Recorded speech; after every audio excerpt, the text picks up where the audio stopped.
اعوذ باللہ من الشیطان الرجیم بسم اللہ الرحمن الرحیم الحمدللہ رب العالمین وصلی اللہ علی محمد وآل محمد اللہم صلی علی محمد وآل محمد۔ آج ہمارا موضوع عاشوراء اور ثقیفہ، ان کا آپس میں مقایسہ، اس موضوع پر جو ہے وہ ہم مجلس تیار کریں گے۔ پہلے سے میں نے تیار کی ہوئی ہے، صرف ہم نے اس پہ مواد زیادہ اکٹھا نہیں کرنا، صرف اس کی تمہید پر تھوڑا سا جو ہے نا وہ مختلف قسم کے جو ہے وہ ہم طریقے سے آغاز کر سکتے ہیں۔ تو میں نے تقریباً 2 طریقے جو ہیں وہ اس میں جو ہے وہ اس طریقے سے میں اس مجلس کو آغاز کرتا ہوں۔ ہمارے پاس 2 قسم کے رویے موجود ہوتے ہیں عام طور پر اگر ہم دیکھیں تو۔ ایک ہمارے معاشرے میں جو ایک رویہ ہوتا ہے وہ کنفرمیشن بائس جو ہے وہ اس کو ٹرم میں کہتے ہیں۔ یہ ایک طرح کا جو ہے نا وہ آپ کہہ لیں کہ ذہنی یا اس کا جو ہے نا مائنڈ کا ایرر ہوتا ہے۔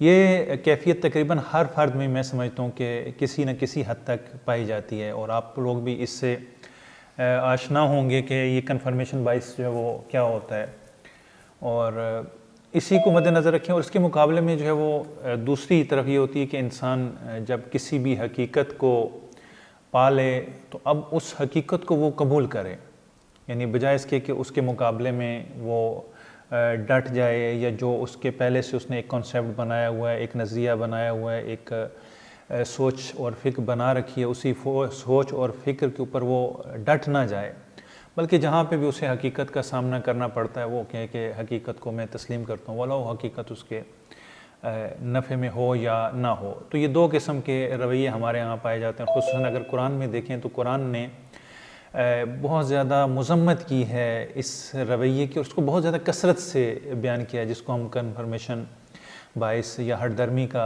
رویہ کہتے ہیں، کہ انسان پہلے سے اپنے ذہن میں جو ہے وہ ایک تصور بنا لے اور اسی کی حقیقت جان لے، اور اسی کے مطابق ہمیشہ جو ہے وہ اپنی چیزیں جو وہ اکٹھی کرنی شروع کر دے۔ تو یہ جو ہے وہ ایک رویہ ہوتا ہے۔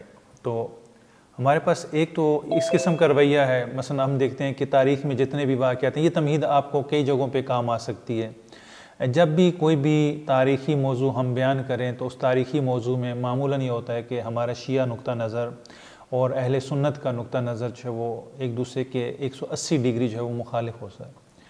اور مزے کی بات یہ ہوتی ہے کہ جو بھی تاریخی روایات ہیں وہ ہمارے نزدیک بھی اہل سنت کے نزدیک بھی تقریباً ایک ہی ہیں، چونکہ تاریخ شیعہ یا سنی نہیں ہوتی، تاریخ جو وہ نیوٹرل ہوتی ہے۔ اس کو دیکھنے کا جو انداز ہوتا ہے، جو زاویہ ہوتا ہے، وہ اس کو جو ہے وہ مختلف بنا دیتا ہے، ورنہ جو ہے وہ کہتے ہیں کہ انداز بیاں بدل دیتا ہے بات کو، ورنہ کوئی بات بھی نئی بات نہیں۔ اور ایک بات کو پیش کرنے کا، دیکھنے کا یہ جو زاویہ یہ مختلف ہوتا ہے۔ مثلا تاریخ میں آپ کوئی بھی واقعہ دیکھ لیں تو آپ کو ایک ہی روایت ملے گی، اسی ایک روایت سے جو ہے وہ 2 نتیجے مختلف قسم کے، اور حتیٰ بالکل ایک دوسرے کے اپوزٹ 180 درجے ایک دوسرے کے مخالف جو ہے وہ نتیجے آپ کو نظر آئیں گے۔ مثلا آپ ثقیفہ میں دیکھ لیں، آپ کے پاس وہی روایات ہیں، پیغمبر کی رحلت دیکھ لیں وہی واقعات ہیں، جنگ بدر دیکھ لیں، جنگ احد دیکھ لیں، اور جتنے بھی واقعات ہیں اس میں جو ہے وہ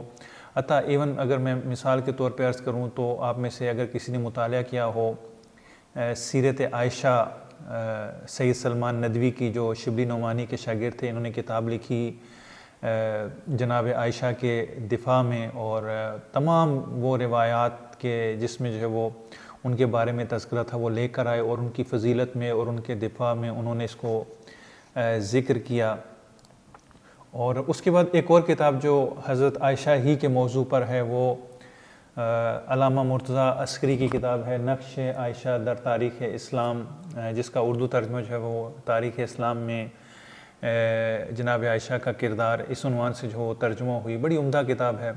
اچھا، مزے کی بات ہے کہ جب آپ ان دونوں کتابوں کو پڑھیں تو دونوں کی جو اصلی روایات ہیں وہ ایک ہی ہیں، ایک ہی کتابوں سے ہیں، تاریخ طبری سے ہیں، بلازری سے ہیں، ابن حشام سے ہیں، انہی کتابوں سے لی گئی، لیکن ان کو پیش کرنے کا جو زاویہ ہے وہ زاویہ جو ہے وہ اس کو مثبت یا منفی بنا دیتا ہے۔ اور اسی روایت کو سلمان ندوی نے جو ہے وہ فضیلت کے ضمن میں ذکر کیا، اور اسی کو جو ہے وہ تنقیدی جائزہ جو ہے وہ علامہ مرتضیٰ عسکری نے لیا۔ تو یہ جو ہے وہ ہمیشہ ہمیں نظر آتا ہے کہ واقعہ ایک ہی ہوتا ہے، لیکن اس واقعے کو دو نقطہ نظر سے جب پیش کیا جاتا ہے تو واقعے کی ماہیت ہی تبدیل ہو جاتی ہے، حقیقت ہی بدل کر رہ جاتی ہے۔ اس کی ایک مثال ہمارے اپنے زمانے میں جو ہے وہ پیش آئی، جو افراد جو ہے وہ 2006 اگر کسی کو یاد ہو تو 2006 میں ایک واقعہ ہوا، حزب اللہ اور اسرائیل کی ایک جنگ ہوئی، 23 دن پر یہ جنگ جو ہے وہ مشتمل تھی، 23 دن تک یہ جنگ جاری رہی۔ اس جنگ کا آغاز جہاں سے ہوتا ہے وہ یہ مسئلہ تھا کہ چونکہ اسرائیل لبنان میں در اندازی کرتا رہتا ہے، حملے کرتا رہتا ہے، ان کو تنگ کرتا رہتا ہے، تو اب ایسا ہوا کہ حزب اللہ نے جو ہے انہیں چھاپا مار کر، جب ان کے فوجی ان کے قریب آئے، ان کی دسترس میں آئے، تو 2 فوجی جو ہے وہ انہوں نے پکڑ لیے۔ اب یہ نفس واقعہ ہے کہ حزب اللہ نے 2 فوجی پکڑ لیے۔ اب یہ واقعہ ہوا، اس واقعے کو جو مختلف میڈیا تھا انہوں نے اپنے اپنے زاویہ دید سے پیش کیا۔ اس پیش کرنے میں آپ دیکھیں کہ زمین آسمان کا فرق پڑ جاتا ہے۔ اب جو ہے وہ پاکستان کے ایک جو ہے وہ چینل تھا جو اسرائیل نواز، امریکہ نواز، چونکہ ہمارا میڈیا جو ہے وہ تقریباً ایسا ہی ہے، تو اب انہوں نے جو پاکستانی ایک اخبار تھی اور بڑی مشہور و معروف اخبار آپ کہہ لیں تھی، اس نے جو مین سرخی بڑی ہیڈ لائن ہوتی ہے وہ جو شائع کی، اس وقت جو ہے وہ یہ موبائل ابھی تازے آئے تھے، تو اینڈرائڈ ابھی شروع نہیں ہوا تھا، تو صرف اخبار بڑی کثرت سے پڑھی جاتی تھی۔ وہ سرخی یہ تھی کہ حزب اللہ نے اسرائیل کے 2 فوجی اغوا کر لیے، یعنی اغوا کر لیے۔ ادھر سے جو حزب اللہ کی اپنی یا ایران کی نیوز تھی، انہوں نے کہا کہ حزب اللہ نے اسرائیل کے 2 فوجی قید کر لیے۔ اب دیکھیں، جب فوجی قید کرنے کی بات ہوتی ہے تو اس کا مطلب یہ ہے کہ جنگ کا ایک قانون ہے، جنیوا کا قانون جسے کہتے ہیں، اس کے تحت جو وہ 2 ملکوں کے درمیان جب جنگ ہوتی ہے تو فوجی قید ہونا یہ ایک معمول کی بات ہے۔ جیسے جو ہے وہ ابھی نندن کو جو ہے وہ پاکستان نے جو ہے وہ قید کر لیا، اب اس پر جو ہے وہ جنیوا کا قانون لاگو ہوتا ہے اور اس کے تحت اس کے ساتھ جو ہے وہ برتاؤ کیا جاتا ہے، یعنی ایک باقاعدہ قانونی صورتحال جو ہے وہ پیدا ہو جاتی ہے، اس کے تحت جو یہ سارا کچھ کیا جاتا ہے۔ اغوا اگر آپ دیکھیں تو اغوا ایک منفی جو ہے وہ تاثر رکھتا ہے، یعنی اس کا مطلب یہ کہ حزب اللہ جو ہے وہ ایک چھاپا مارسی تنظیم ہے، ایسے جو ہے وہ اسٹیٹ کے اندر ایک اسٹیٹ بنی ہوئی ہے، اور انہوں نے جو ہے وہ جا کے اسرائیل کے اندر وہ 2 فوجی پکڑے، اغوا کر کے جو ہے انہوں نے اپنے پاس چھپا لیا۔ اب واقعہ ایک ہی ہے، اس واقعے کو پیش کرنے کے انداز سے جو پاکستان کی میڈیا نے پیش کیا ہے، حزب اللہ جو ہے وہ ایک ایسی تنظیم کی جو صحیح نہیں ہے، جو لیگل نہیں ہے، اس کا وہ تاثر جو ہے وہ دیا گیا، اور جو خود ان کی طرف سے دیا گیا وہ یہ تھا کہ حزب اللہ جو ہے وہ اپنے ملک کا دفاع کر رہی ہے، یہ اپنی سرحدوں کی حفاظت کر رہی ہے، اسرائیل کے ساتھ جو ہے وہ حالت جنگ میں، اور حالت جنگ میں جب ہمیشہ ہوتے ہیں تو قیدی پکڑے جانا یہ جو ایک معمول کی بات ہوتی ہے۔ تو یہ تاریخ میں ہمیشہ ایسا ہی ہوتا ہے۔ آپ کوئی بھی واقعہ لے لیں، آپ واقعہ ثقیفہ لے لیں، آپ فدق لے لیں، آپ دیکھیں اسی فدق کو صحیح بخاری اور مسلم میں بیان کیا گیا اور خود خلیفہ دوم کی زبانی بیان کیا گیا۔ تو یہ سارے واقعات، جتنے بھی تاریخی واقعات ہیں، چاہے وہ ثقیفہ ہو، چاہے وہ فدق ہو، چاہے وہ دوسرے واقعات ہوں، آپ ان میں دیکھیں گے کہ وہی روایات ہیں، انہی روایات کو حتیٰ ایون آپ دیکھیں گے کہ اس وقت آپ میڈیا پہ جو حدیث کرتاس ہے کہ جو پیغمبر کے ساتھ جو لب و لہجہ استعمال کیا گیا، جو بیان کیا گیا، اب اس کا دفاع کیا جا رہا ہوتا ہے کہ نہیں ان کا مقصد یہ تھا، وہ تو ٹھیک تھا، ان کی بات بالکل صحیح تھی۔ یا مثلا جنگ احد میں جب صحابہ جو ہے وہ وہاں سے چلے گئے، اب میں نہیں معلوم فرار کا لفظ استعمال کروں یا کیا کہوں، تو اب اسی مناظرے میں آپ نے دیکھا ہوگا کہ وہ انہوں نے کہا کہ صحابہ فرار کر گئے، تو دوسرے جو مولانا ساتھ بیٹھے ہوئے تھے انہوں نے کہا نہیں آپ یہ لفظ استعمال نہ کریں، آپ کہیں کہ تشریف لے گئے۔ تو اب دیکھیں کہ ایک ہی واقعہ اس میں جو ہے وہ اس طریقے سے اس کو پیش کیا جا رہا ہے کہ تاکہ جو ہے وہ منفی تاثر اس کا کم کیا جا سکے، اب دوسری طرف کی جو کوشش اس کو منفی تاثر میں پیش کیا جائے۔ تو ہمیشہ یہ 2 طرفیں جو ہے وہ ہر چیز کی، ہر واقعے کی جو ہے وہ ہر مورد میں جب بھی آپ تاریخی واقعہ پیش کریں تو یہ 2 رویے آپ کے سامنے ہوتے ہیں، ایک مثلا 2 شخص ہیں اور ایک حقیقت کو دیکھتے ہیں، اور دونوں جو ہے وہ مختلف قسم کی کہانیاں جو ہے اس سے اخذ کرتے ہیں، دونوں کو یقین ہے کہ دونوں حق پر ہیں، یعنی یہ بھی حق پر ہیں، ان کو یقین ہے کہ وہ حق پر ہیں۔ اب حقیقت کیا ہے؟ آیا حق ایک سے زیادہ ہے؟ حق تو ایک ہی ہے، یا یہ حق پر ہے یا وہ حق پر ہے، ایسا نہیں ہو سکتا کہ دونوں حق پر ہوں۔ البتہ مسلمانوں کے ہاں ایسا بھی ہوتا ہے کہ 2 متضاد دعویٰ کرنے والے دونوں کے دونوں سچے ہوتے ہیں، یہ بھی صدیق ہوتا ہے، وہ بھی صدیقہ ہوتی ہیں، تو اس لحاظ سے جو دونوں میں کوئی فرق نہیں ہوتا، لیکن نہیں، فرق ہے، حقیقت ایک ہے، سچ ایک ہے، یا یہ جو دیکھ رہے سچ ہے یا جو وہ دیکھ رہے وہ سچ ہے۔ اب سچ کیا ہے اور ہمارا دماغ جو وہ کیا دیکھتا ہے اور کیا ہمارا دماغ جو ہے وہ دیکھ رہا ہے وہ صحیح ہے یا نہیں. ہمارے دماغ جو ہے نا یہ ایک بڑی پیچیدہ قسم کی جو ہے نا خدا نے مشینری بنائی ہے. یہ ایک آرگن جو ہے وہ ہمارا بڑا ہی پیچیدہ کمپلیکیٹڈ قسم کا ہے. اس میں اگر ہم دیکھیں تو یہ یعنی ہزاروں معلومات جو ہے سننے پر، دیکھنے پر، سمجھنے پر، اخذ کرنے پر ہمارا دماغ جو ہے وہ قادر ہے. اس کے اندر بہت زیادہ جو ہے وہ صلاحیت موجود ہے. یہ بڑی طاقتور چیز ہے. لیکن اس کے اندر ایک خلل اور ایک ایرر بھی جو ہے نا وہ آ جایا کرتا ہے، اور اس کو جو ہے وہ ایک لمٹ، اس کے گرد جو ہے وہ ایک دائرہ اور ایک لکیر کھینچ دیتا ہے جو ہمارے دماغ کو جو ہے وہ کام کرنے نہیں دیتا. ہمارے دماغ جو ہے وہ ہمیں جو ہے وہ ہر چیز جو ہم حقیقت ہے اس کو دیکھنے نہیں دیتا، بلکہ حقیقت کے بجائے ہمیں اور چیزیں جو ہمارے لاشعور میں ہوتی ہیں، سب کانشیس مائنڈ جس کو آپ کہہ لیں، یا کانشیسنس مائنڈ جو ہے وہ جس کو لاشعور جو ہے کہتے ہیں. فرائڈ نے جس کے اوپر جو ہے بہت تفصیلی بحث جو ایک نفسیات دان تھا تو اس نے کی لاشعور یا تحت شعور جس کو کہتے ہیں.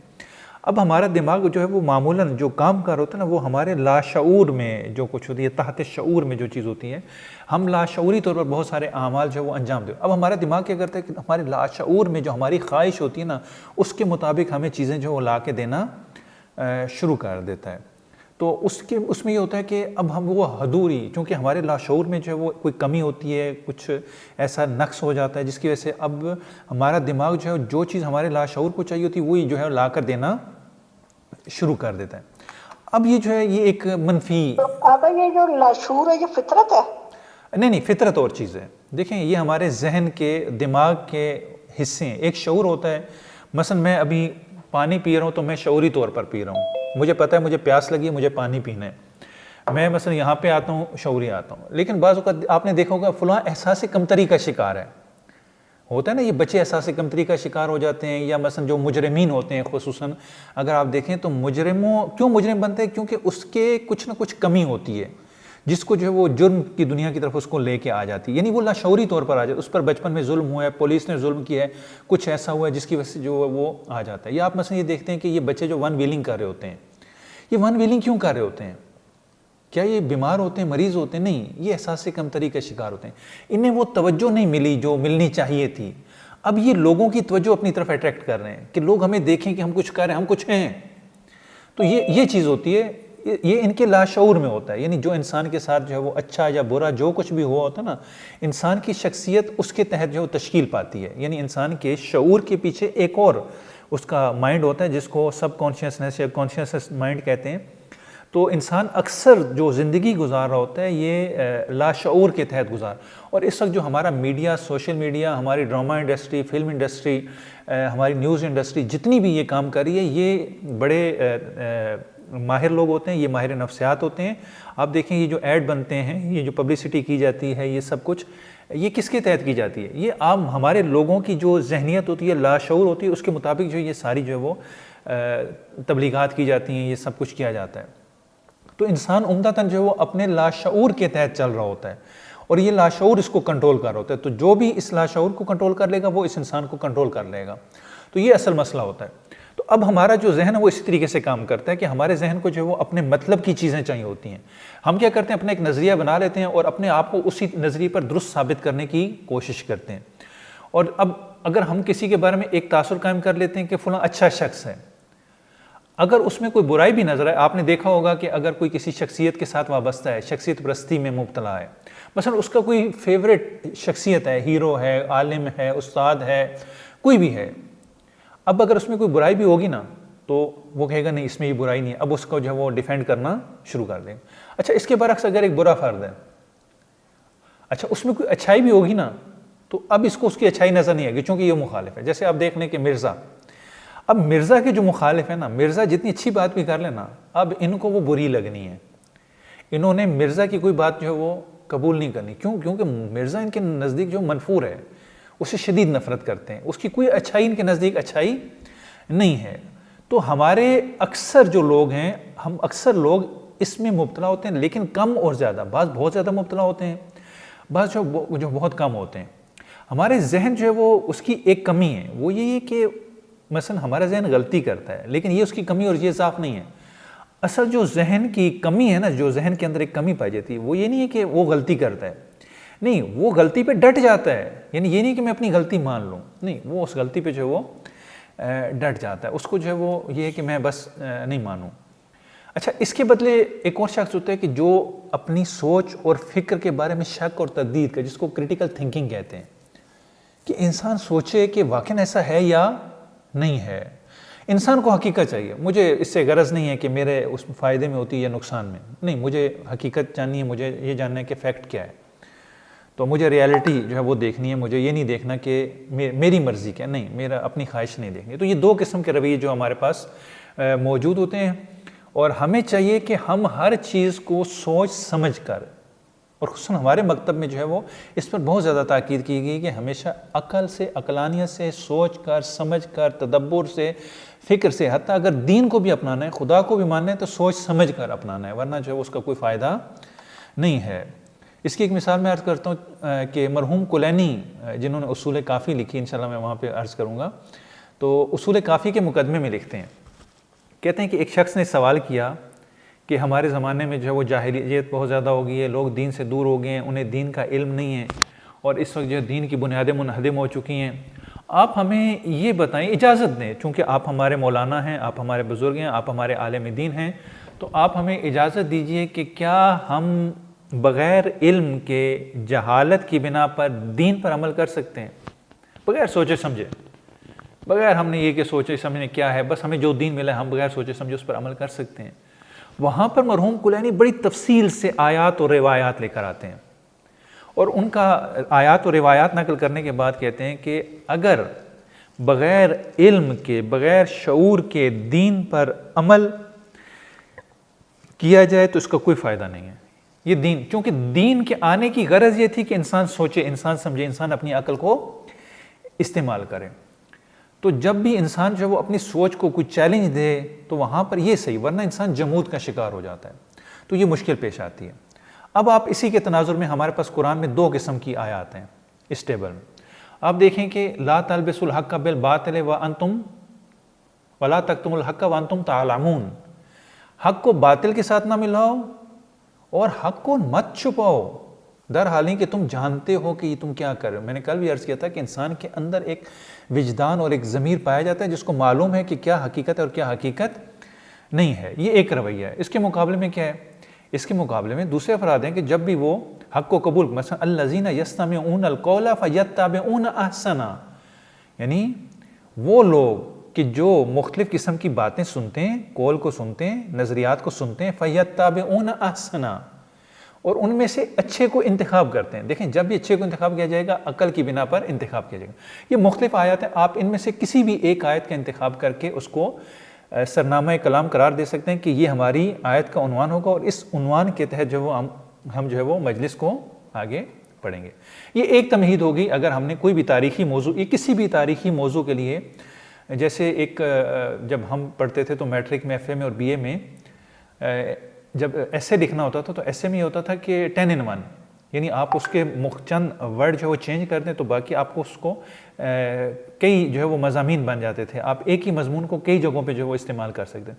تو یہ بھی جو آپ کی تمہید ہے، جو دو قسم کے رویے ہیں، دو قسم کے مائنڈ سیٹ ہیں، اس کے مطابق جو ہے وہ قرآن نے بہت زیادہ اس پہ تاکید کی، اور مختلف آیات جو ہے وہ میں آپ کو بھیج دوں گا، آپ ان میں سے کسی ایک آیت کا انتخاب کر لیں اور اس کے بعد اصلی موضوع کو شروع کریں۔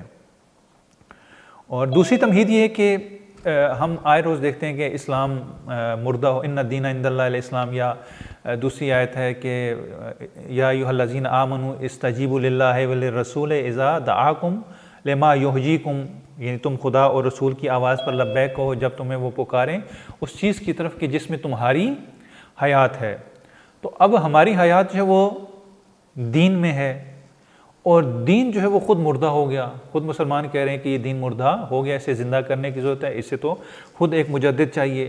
ادھر سے قرآن کہہ رہا ہے کہ تم خدا اور رسول کی اور دین کی آواز پہ لبیک کہو تاکہ وہ تمہیں زندہ کریں۔ اب جس نے زندہ کرنا تھا وہ خود ہی مر گیا، اب وہ ہمیں زندہ کیسے کرے گا؟ اب سوال یہ پیدا ہوا کہ دین مردہ کیوں ہوا، اسے تجدید کی ضرورت کیوں ہوتی ہے؟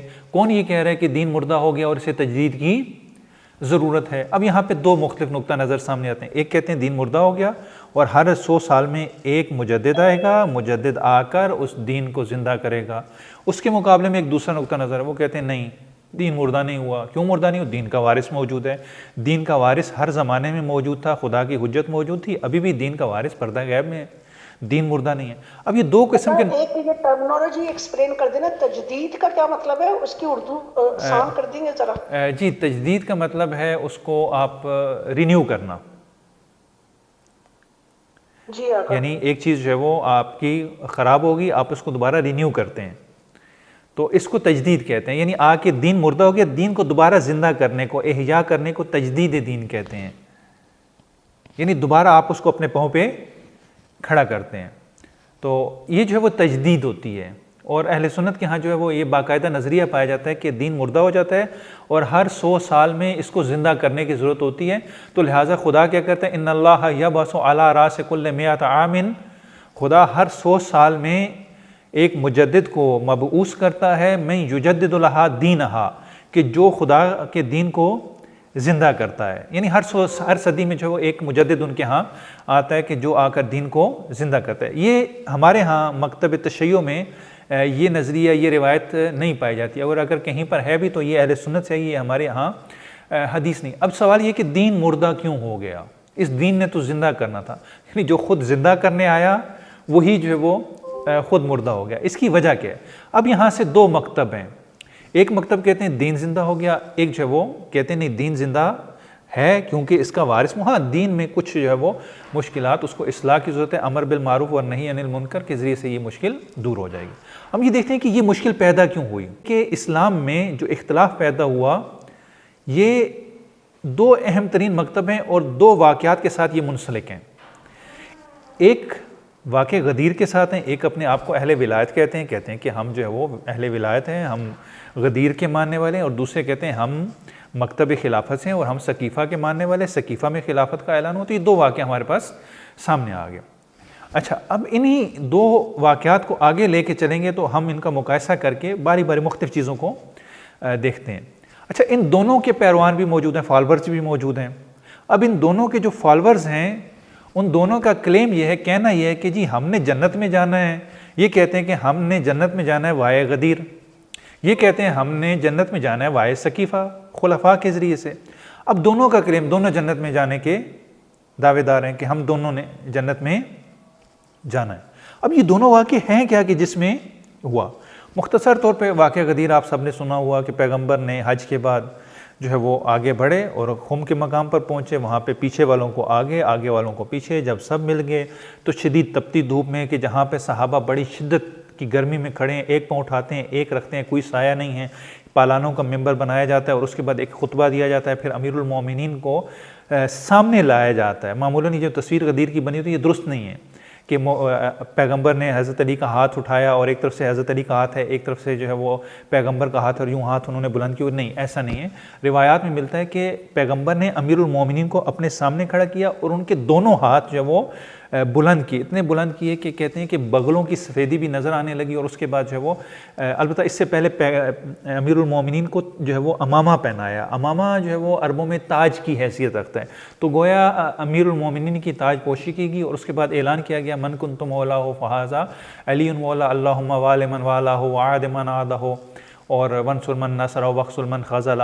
تو یہ سارا جو وہ واقعہ پیش آیا, اور اس کے بعد جو ہے وہ سارے جتنے بھی وہاں پر 1 لاکھ یا 1 لاکھ سے زیادہ کا جو مجمع تھا, سب نے آ کے جو ہے وہ مبارک بھی دی, بخن بخن کہہ کے مبارک بھی دی, اور آ کر امیر المومنین کی بیعت بھی کی گئی. تو یہ مختصر سا واقعہ جو وہ غدیر ہے, اور اس میں حضرت علی کی من کنت مولا فہذا علی مولا کا اعلان ہو گیا کہ جی آپ میرے مولا ہیں. اور اس کے بعد حضرت عمر نے بھی آ کے مبارک دی کہ آج سے آپ میرے اور ہر مومن کے مولا ہیں. یہ واقعہ غدیر. واقعہ سقیفہ یہ کہ پیغمبر کی رحلت کے بعد جو ہے وہ کچھ مہاجرین جو وہ ایک گھر میں اکٹھے ہوئے, انہیں خبر ملی کہ جو اس طرف جو وہ انصار سقیفہ میں اکٹھے ہو گئے ہیں, انہوں نے جو وہ گٹھ جوڑ کر لیا ہے. یہ فوراً جو ہے وہ پیغمبر جو ہے ان کو وہیں پر چھوڑ کر یہ سقیفہ میں پہنچے. وہاں پر آپس میں جو ہے ان کا بحث و مکالمہ ہوا, ایک دوسرے کے ساتھ انہوں نے تلخ کلامی کی, حتیٰ ایک دوسرے کی داڑھی پکڑی, ایک دوسرے کو جو ہے وہ گالیاں بھی دیں, یعنی پیاری پیاری مدنی گالیاں آپ کہہ سکتے ہیں. ظاہری بات ہے صحابہ ہیں, مدینے میں موجود ہیں, تو اب وہاں پہ انہوں نے جو ہے ایک دوسرے کی داڑھی پکڑی، ایک دوسرے کو برا بھلا کہا، جو کچھ بھی بہرحال انہوں نے ایک دوسرے کے ساتھ کیا، حتیٰ قریب تھا کہ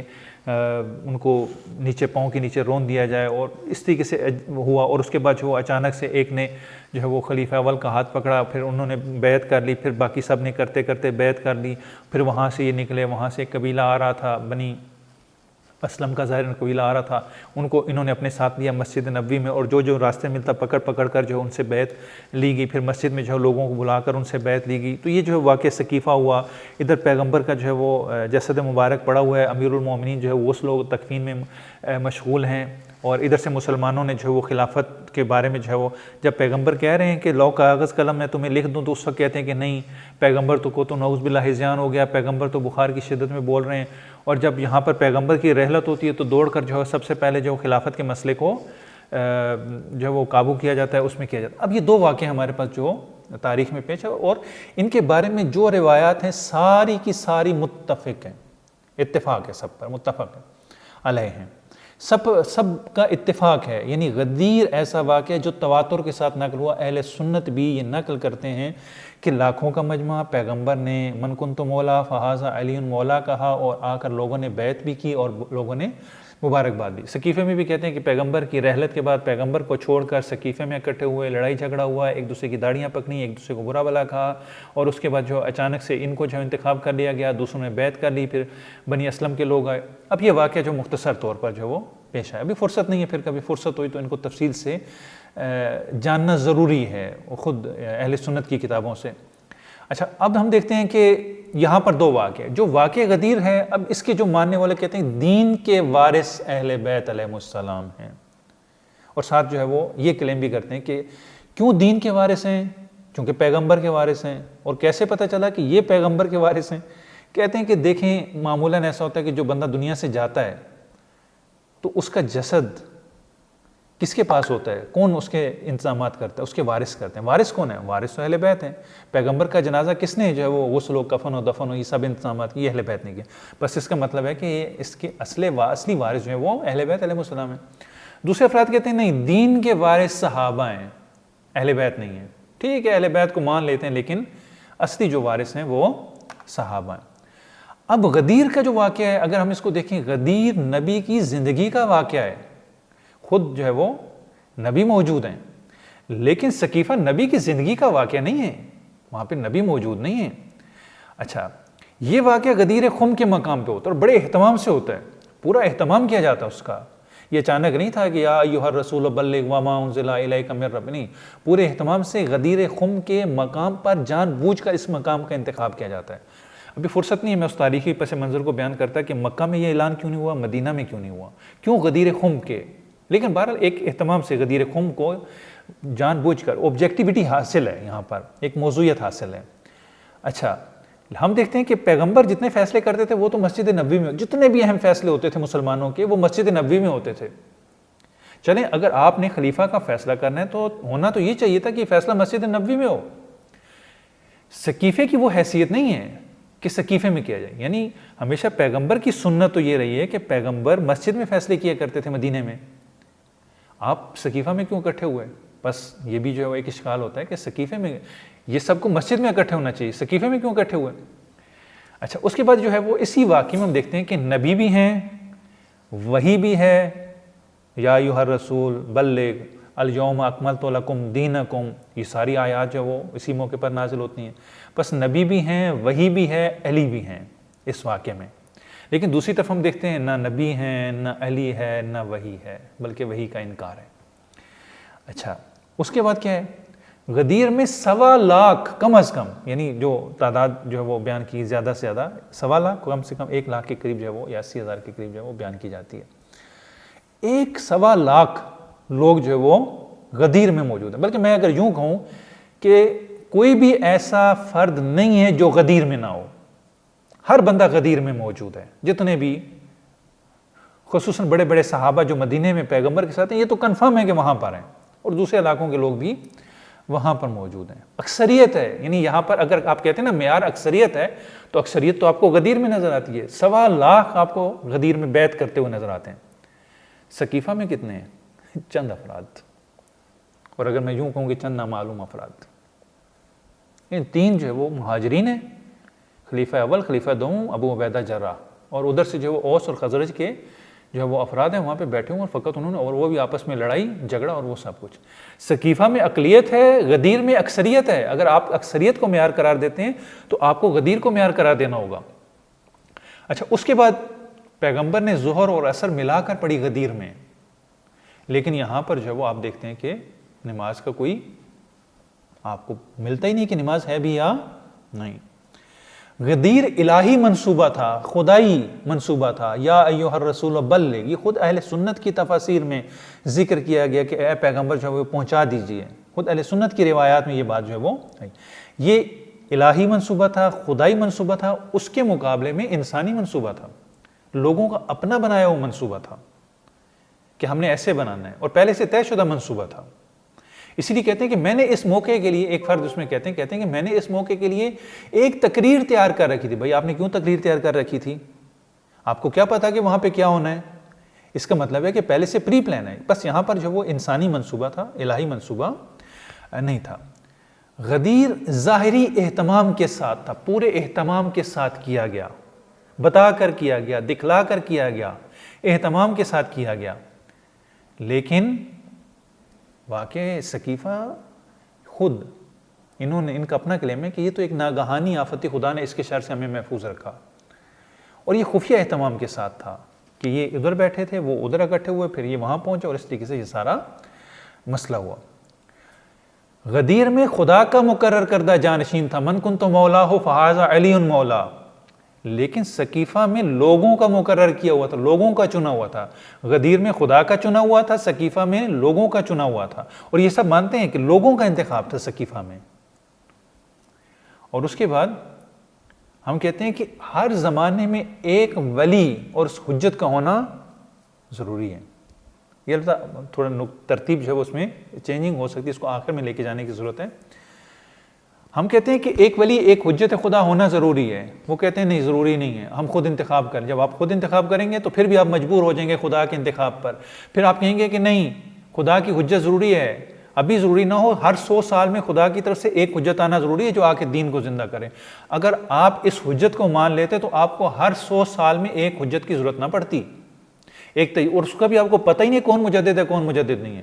اپنے تھے ہر اہل سنت میں ہر فرقے کا اپنا مجدد ہے، ابن تیمیہ بھی مجدد ہے، فخر الدین رازی بھی مجدد ہے، غزالی بھی مجدد ہے، فلاں بھی مجدد ہے، فلاں بھی مجدد ہے، وہ ہر کسی کے اپنے اپنے مجدد ہیں، کسی ایک مجدد پر ان کا اتفاق بھی نہیں ہے۔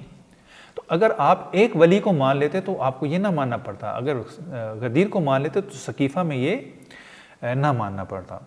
اچھا، یہاں پر مرکزی کردار علی اور نبی ہیں غدیر میں، سقیفہ میں مرکزی کردار شیخین ہیں، یعنی خلیفہ اول اور دوم۔ جہاں پر بھی شیخین کا لفظ استعمال ہو اس سے مراد خلیفہ اول اور دوم ہوتے ہیں۔ اچھا، غدیر میں لوگ اپنی مرضی سے اور خوشی میں آ کر بیعت کر رہے ہیں، بخن بخن کہہ رہے ہیں، خود خلیفہ دوم اپنی مرضی سے آتے ہیں، خوشی سے امیر المومنین کو جو ہے وہ مبارک بھی دیتے ہیں اور بیعت بھی کرتے ہیں۔ سقیفہ میں کیا ہے، بلا بلا کر، زبردستی پکڑ پکڑ کر، ہاتھ پہ ہاتھ رکھ کر بیعت لی جا رہی ہے کہ بیعت کرو خلیفہ کی، یعنی یہ دونوں میں دیکھیں کتنا فرق ہے۔ اچھا، غدیر پر سب کا اتفاق ہے، سب مانتے ہیں من کنت مولا و فہذا علی مولا کہا، لیکن غدیر جو ہے اس میں سقیفہ میں جو ہے وہ اس کو آگے پیچھے اس طریقے سے کر کے بیان کیا جاتا ہے۔ بس یہ ایک اتفاق کا مورد ہے، اور وہ جو ہے وہ اختلاف کا مورد ہے۔ مذہبی اتحاد اگر ہم دیکھیں تو شیعہ میں اتحاد جو پایا جاتا ہے، 14 سدیاں، ہمارے 12 امام ہیں اور 12 امام ایک دوسرے سے مختلف نہیں ہیں، جو ایک نے کہا وہ دوسرے نے کہا وہی 12ویں نے، کوئی منہ برابر بھی ان میں فرق نہیں ہے۔ لیکن آپ دوسری طرف دیکھیں، جیسے میں پہلے عرض کر چکا، کتنا اختلاف ہے، جو اختلاف آپ تصور کر سکتے ہیں وہ اختلاف وہاں پر، بس ہمارے غدیر میں مذہبی وحدت پائی جاتی ہے، سقیفہ میں مذہبی اختلاف پایا جاتا ہے بہت زیادہ۔ اچھا، یہاں پر جو بنیاد اور اساس ہے وہ حدیث ثقلین ہے، انی تارک فیکم الثقلین، یعنی میں اگر یوں کہوں کہ پیغمبر نے غدیر میں کیا کیا، قرآن کا ہاتھ اہل بیت کے ہاتھ میں تھما دیا، قرآن اہل بیت کو تھما دیا کہ یہ دونوں جو ہے وہ عدل ہیں، دونوں ثقلین ہیں، دونوں گراں قدر ہیں، اور ایک دوسرے سے جدا نہیں، یہاں تک کہ حوض کوثر پر میرے پاس آئیں گے. یعنی لیکن وہاں پہ کیا حسبنا کتاب اللہ, ہمارے لیے کتاب خدا کافی, ہمیں کسی اور چیز کی ضرورت نہیں ہے. کتاب کا کوئی وارث اس کے ساتھ نہیں ہے. یعنی یہاں پہ کتاب وارث کے ساتھ ہے, وہاں پہ کتاب بغیر وارث کے ہے. غدیر پر توجہ دلائی جا رہی ہے. پیغمبر کہتے ہیں اس پیغام کو جو حاضرین ہیں وہ غائبین تک پہنچائیں. یہاں پہ جو ہے وہ واقع ثقیفہ سے جو جان چھڑانے کی کوشش کی جاتی ہے, اسے بیان ہی نہ کیا جائے, اس پہ بات ہی نہ ہو, اس پہ جو ہے بس ٹھیک ہے ہو گیا جو ہونا تھا. اس کو تفصیل سے کبھی بھی بیان کرنا جو ہے وہ بڑا مشکل ہوتا ہے ان کو. ہم ہر سال جشن مناتے ہیں غدیر کا, اور آ کے علل اعلان کہتے ہیں کہ پیغمبر نے غدیر کے مقام پر اس طریقے سے یہ سارا ماجرا, یہ خطبہ پڑھا, اس خطبے میں یہ چیزیں بیان کی, یہ معارف بیان کی, اور اس کے بعد یہ اعلان کیا تھا. دنیا کو بتا رہے ہوتے ہیں, لیکن اس طرف جو ہے وہ کوشش ہوتی ہے کہ ثقیفہ بیان نہ کیا جائے, کیونکہ جب یہ بیان ہوگا تو صحابہ کی لڑائی آپس میں بیان ہوگی, ایک دوسرے کا داڑھی پکڑنا بیان ہوگا, ایک دوسرے کو گالی گلوچ کرنا جو ہے وہ بیان ہوگا. اور پھر جب یہ امت سنے گی تو کہے گی یہ صحابہ تھے, یہ مثلا کیا انہوں نے جو ہے وہ کیا. تو ایک طرف جو توجہ دلائی جا رہی ہے اور ایک طرف سے توجہ ہٹائی جا رہی ہے. اچھا, امیر المومنین کو انتخاب کیا جاتا ہے, یعنی غدیر میں امیر المومنین کا انتخاب ہوتا ہے, مومنین کے امیر کا انتخاب ہوتا ہے, اور ثقیفہ میں امیر المسلمین کا انتخاب ہوتا ہے, یعنی مسلمان جو ہیں ان کے امیر کا انتخاب ہوتا ہے. غدیر ایک معیار ہے, معیار کے مطابق ہے. ثقیفہ کسی معیار کے مطابق نہیں ہے, خود ان کے بقول ایک ناگہانی آفت ہے. اگر آپ غدیر کو دیکھیں فضائل سے بھرپور ہے.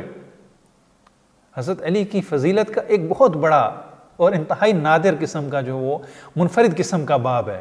میں نے پہلے بھی عرض کیا کہ امیر المومنین کے تمام فضائل بڑے منفرد ہیں.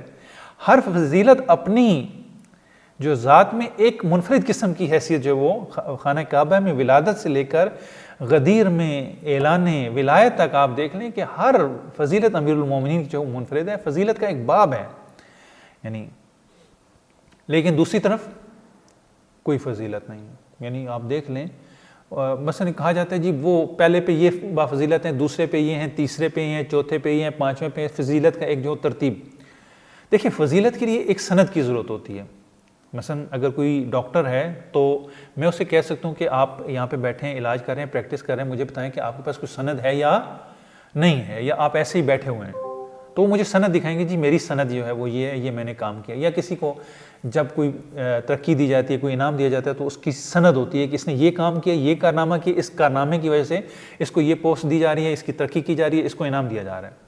اب بتائیں کہ آپ کہتے ہیں کہ فلاں بافضیلت تھا, فلاں پہلے نمبر پہ, ٹھیک ہے مان لیتے ہیں. اب ذرا مجھے یہ تو بتائیں کہ وہ فضیلت کا مجھے وہ واقعہ تو بتا دینا کہ کس بنا پر فضیلت تھی. دیکھیں میں ادعا کرتا ہوں کہ امیر المومنین افضل ہیں. کیوں افضل ہیں؟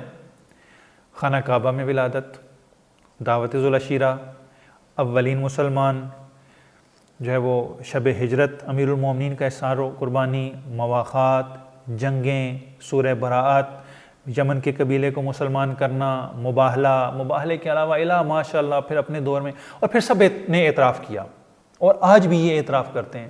حتیٰ خود اہل سنت, اہل حدیث کے بڑے بڑے جو ہے علماء نے امیر المومنین کی فضیلت کا اعتراف کیا. احمد ابن حنبل کہتے ہیں جتنی صحیح احادیث امیر المومنین کے فضائل میں کسی کے فضائل میں نہیں ہے. موجودہ کچھ عرصہ پہلے اہل حدیث کے ایک عالم فوت ہوئے جنہوں نے بخاری مسلم کا سب سے بہترین ترجمہ کیا, وحید الزمان. وہ جب امیر المومنین کے فضائل صحیح بخاری میں نقل کرتے ہیں تو نیچے حاشیے میں ایک جملہ لکھتے ہیں, بڑا جالب جملہ ہے. کہتے ہیں واللہ علی ما نقول شاہد ولا اخاف لومۃ لائم. کہتے ہیں کہ خدا شاہد ہے, یہ جو فضائل میں امیر المومنین کے بخاری اور مسلم میں نے نقل کیے ہیں, ان سے یہ نتیجہ نکلتا ہے کہ امیر المومنین تمام صحابہ سے افضل ہیں, اور میں جو یہ بات کر رہا ہوں یہ بہت سارے لوگوں کو ہضم نہیں ہو رہی, اور میں خدا کو گواہ قرار دے کر کہہ رہا ہوں کہ امیر المومنین افضل ہے, اور میں کسی سے ڈرتا نہیں ہوں. بڑے ڈنکے کی چوٹ پہ انہوں نے امیر المومنین کی فضیلت کا اقرار کیا. اب یہ جو ہے وہ یہ بھی ہمارے پاس ہے, فضیلت کا باب ہے. یعنی خود لوگوں نے اعتراف کیا, خود جو یعنی چھپانے کے باوجود امیر المومنین کی جو فضیلت اور معجزات میں سے ایک معجزہ میں سمجھتا ہوں بہت بڑا معجزہ امیر المومنین کا یہ ہے کہ لوگوں نے امیر المومنین کے فضائل چھپانے کی کوشش کی, اور جتنے چھپانے کی کوشش کی امیر المومنین کے فضائل اس کے باوجود جو ہے وہ سب سے زیادہ, سب سے صحیح و سند اور سب سے جو ہے وہ افضل و برتر ہیں. یعنی یہ خود ایک امیر المومنین کا معجزہ ہے. باقیوں کے آپ کہتے ہیں افضل ہیں, کس بنا پر افضل ہیں؟ آپ کے پاس کوئی سند نہیں ہے، کوئی دلیل نہیں، کوئی واقعہ نہیں ہے، کوئی ایک واقعہ بھی نہیں ہے کہ آپ کہہ سکیں کہ یہ افضل ہے کسی بھی بنا پر، لیکن امیر المومنین کے فضائل کی ایک ایک سند ہمارے پاس موجود ہے۔ اچھا، اس کے بعد ہم دیکھتے ہیں کہ غدیر میں نبی کی حیثیت کیا ہے؟ نبی ایک مقام ہے، لیکن سقیفہ میں کیا ہے؟ نبی کو چھوڑ کر جا رہے ہیں، نبی کا جسد یہاں پہ پڑا ہے، کفن دفن کی کوئی جو وہ خبر ہی نہیں ہے، نبی کی تو کوئی حیثیت ہی، سارا زور جو وہ خلافت لینے پہ ہے۔ اچھا، پھر جو ہے وہ غدیر میں امیر المومنین ہے۔ کون امیر المومنین؟ ایک کامیاب انسان، جیسے کل بھی عرض کیا امتحان کے مورد میں، کامیابی دیکھنی ہے تو آخری موت کے وقت دیکھیں۔ ہر انسان جب اس کو پتہ چل جاتا ہے میں مرنے والا ہوں، تو اس کا احساس ہوتا ہے کہ میں دنیا سے مطمئن جا رہا ہوں یا دنیا سے ناکام جا رہا ہوں۔ جیسے امیر المومنین دنیا سے گئے، فزت ورب الکعبہ، فزت برب الکعبہ، رب کعبہ کی قسم علی کامیاب جا رہا ہے۔ یا جیسے امام خمینی جب دنیا سے جانے لگے تو امام خمینی نے بھی، ان کا جملہ تھا من بنفس مطمئن، نہیں ظاہر ایسا ہی ان کا جملہ تھا کہ میں پرسکون طریقے سے دنیا سے جا رہا ہوں، میں اطمینان سے، یعنی اتنا اطمینان جو ہے وہ کسی کا نظر نہیں آیا جتنا جو ہے وہ امام خمینی کا تھا۔ یا چونکہ یہ پیروکار تھے امیر المومنین کے، مقایسہ نہیں ہے امام خمینی کا حضرت علی کے ساتھ، لیکن یہ ان کے پیروکار ہیں، اس وجہ سے یہ اطمینان ان کو ملا۔ اس کے بعد ہم دیکھتے ہیں کہ غدیر اور امامت فقط یہ نہیں کہ فضائل ہیں، نہیں، باقاعدہ دین کا ایک نظام ہے۔ ولایت ایک نظام کا نام ہے، ولایت سے مراد محبت نہیں ہے۔ اگر ہم ولایت سے مراد محبت لیں گے، یہ تو وہی اہل سنت جو کہہ رہے ہیں۔ دیکھیں ہمارا اہل سنت کے ساتھ جو غدیر میں اختلاف ہے، وہ غدیر کو مانتے ہیں، وہ کہتے ہیں غدیر سے محبت اور دوستی مراد تھی، ہم کہتے ہیں نہیں، غدیر میں ہم نے مولا، آقا، حاکم، امام مانگا تھا۔ امام ایک نظام کا نام ہے، امامت ایک نظام کا نام ہے، ولایت ایک نظام کا نام ہے۔ ابھی فرصت نہیں، فرصت ہوئی تو انشاءاللہ میں ولایت میں جا کے عرض کروں گا یہ ولایت ہے کیا۔ اچھا، دین کو ایک نظام مل گیا، کیونکہ دین بغیر نظام کے، عرض کیا تھا کہ بغیر نظام کے، بغیر اتھارٹی کے نہیں رہ سکتا، تو غدیر ایک نظام کا نام ہے، دین کے سسٹم کا نام ہے، دین کی اتھارٹی کا نام ہے۔ لیکن سقیفہ، اس میں کوئی نظام نہیں۔ آج اگر کوئی آ کر غیر مسلم ہم سے یہ کہے کہ اسلام کو نافذ کرنا ہے، آپ اسلامی سسٹم ہمیں دیجیے، اسلامی نظام حکومت ہمیں بتائیے، مسلمانوں کے پاس کیا نظام حکومت ہے؟ کہتے ہیں نظام خلافت۔ کیا آج کے دور میں نظام خلافت رائج ہونے کی کوئی بھی صورت ہے؟ جتنی صورتیں بھی اس وقت بنائی گئی ہیں، مودودی صاحب نے خلافت کی ایک صورت بنائی، ڈاکٹر اسرار نے بنائی، غامدی صاحب نے بنائی، پرویز نے بنائی، یہ سب نے ایک ایک نقشہ پیش کیا کہ جی حکومت ایسے ہوگی، کوئی ایک بھی نافذ، عملی طور پر نافذ ہونے کے قابل نہیں ہے، کوئی ایک بھی۔ یہ آپ کی ایک تخیلاتی اور تصوراتی ہے۔ نظام خلافت آج دنیا میں رائج نہیں ہو سکتا، آپ جا کے دیکھ، اور ایسا ہی ہوا۔ مودودی صاحب نے کتنا عرصہ کوشش کی، کتنی قربانیاں دیں، کتنی زحمت کی، مودودی صاحب کامیاب نہیں ہو سکے۔ پرویز نے ایک جو ہے وہ مرکز ملت کے نام سے ایک نظام پیش کیا، غامدی صاحب بھی ایک جو وہ ٹوٹا پھوٹا سا جو وہ نظام پیش کرتے ہیں۔ ڈاکٹر اسرار نے عرصہ دراز تک کوشش کی نظام خلافت کو پاکستان میں رائج کرنے کی، کتاب باقاعدہ ان کی موجود ہے، اور اس کے علاوہ دیگر کتنے افراد ہیں، آپ دیکھ لیں آ کے، انہوں نے جو وہ ایک نظام، لیکن وہ نظام، نقشہ، بنیادیں، وہ چیز نہیں پیش کر سکے، اور خصوصاً اس کو عملی طور پر کیسے نافذ کیا جائے گا۔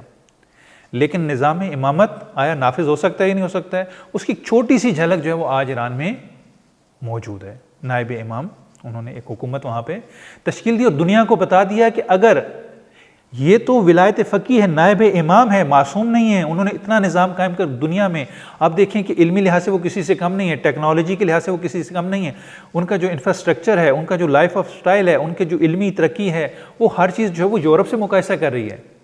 پاکستان کئی دہائیاں جو ہے وہ ایران سے پیچھے ہے۔ ایران میں نظام کس کا تھا؟ اور آپ آج دیکھ لیں کہ دنیا میں جو ہے وہ چرچے ہیں، کس کی وجہ سے؟ اسی نظام کی وجہ سے۔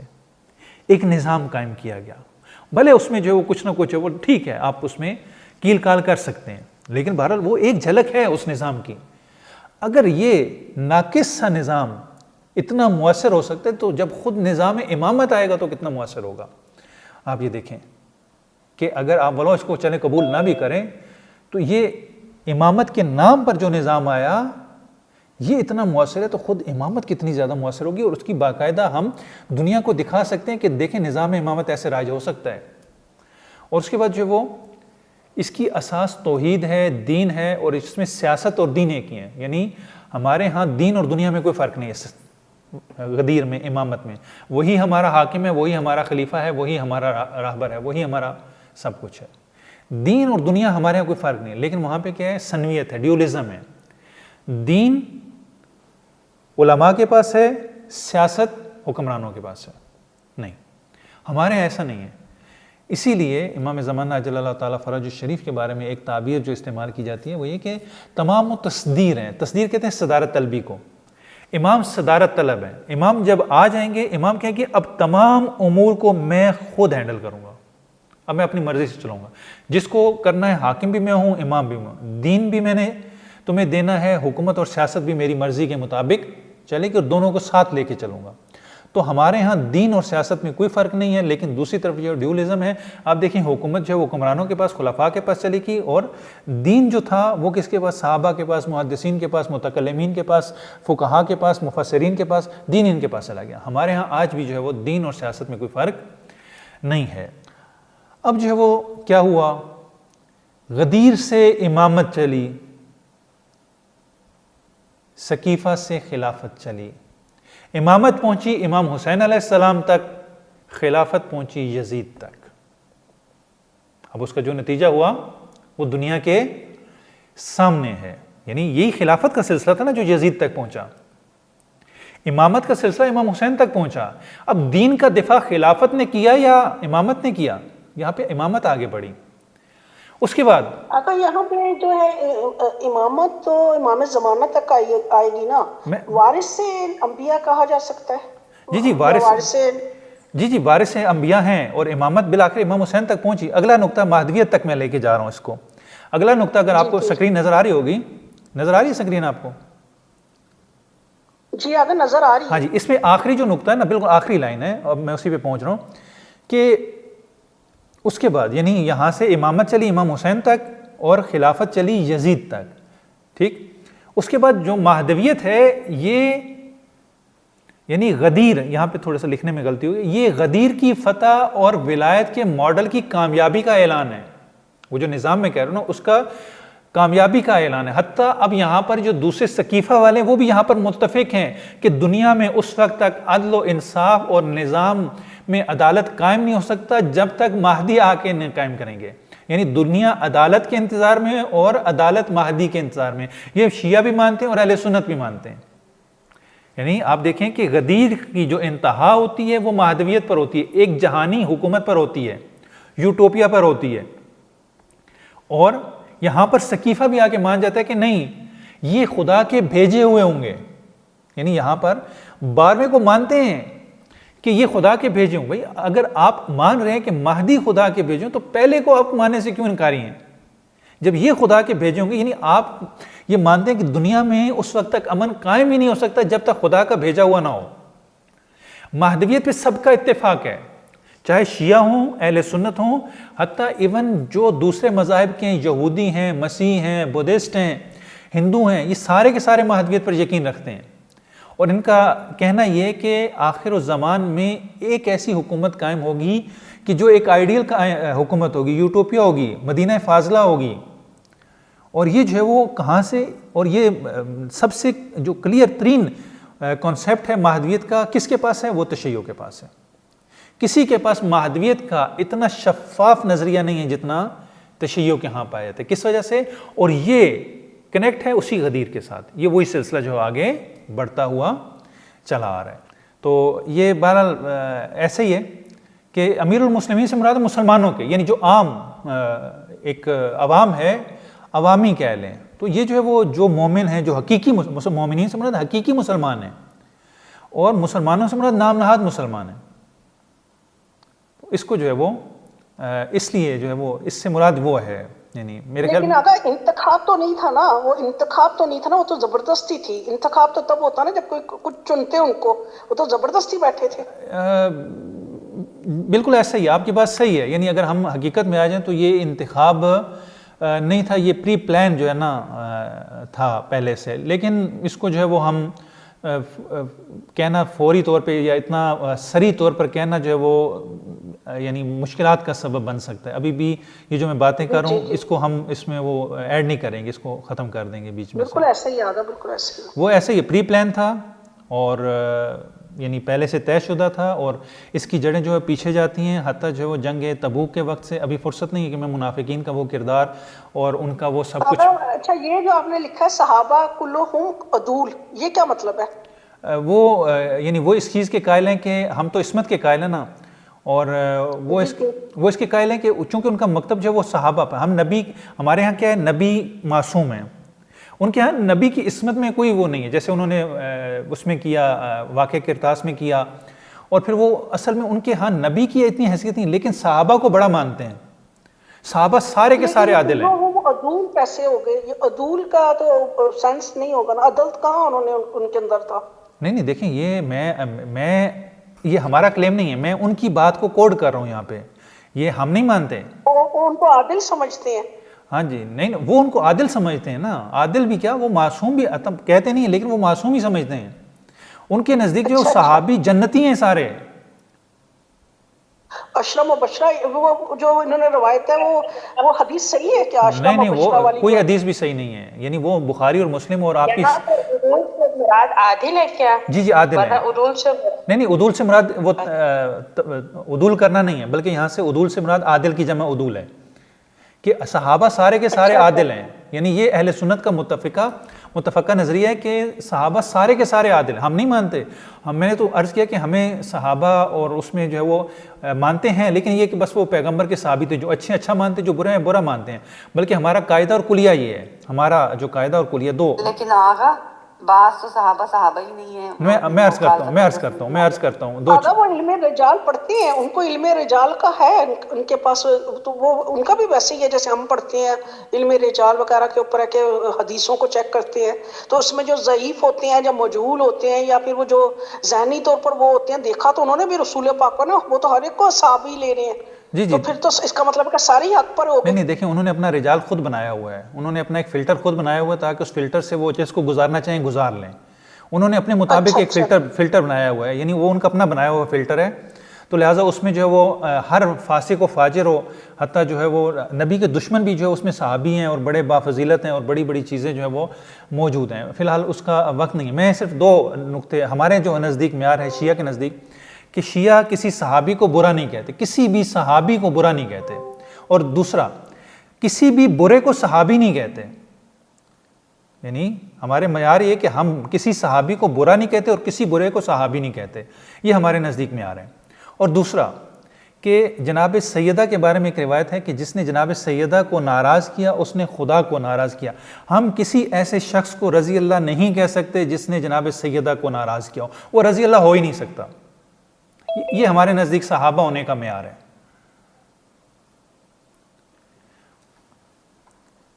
صلی اللہ علی محمد و آل محمد.